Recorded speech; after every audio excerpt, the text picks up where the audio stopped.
pomůže. A všichni pomůžete taky rybičce, jo, říkat. Tak se ji naučíme. A ta básnička zní: Nejes mě, paní, když mě vrátíš do moře, splním ti 3 přání. Jo, zkusíme to. A nejes mě, paní, když mě vrátíš do moře, splním ti 3 přání. Výborně. A ještě jednou, jo? Pojď, tady musíš zůstat, neboj. Potom máš bába, ti potom hodí spotky. A ještě jednou. Nejes mě, paní, všichni, Když mě vrátíš do moře, splním ti 3 přání. A ještě to zkusíme naposledy, jo?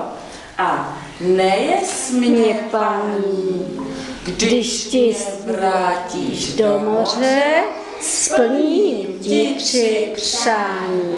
Výborně. Pozor, už ji slyším, bába jde. Jo, jo, to slyším, počkej. Stoj, Eliško, jo?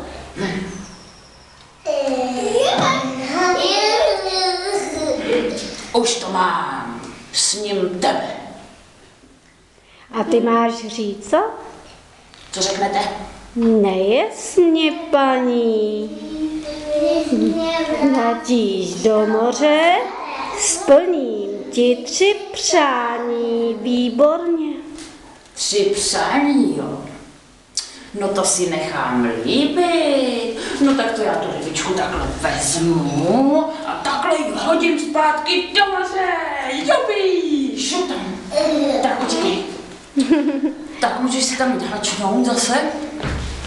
A co já bych si tak přála, když mám 3 přání, to je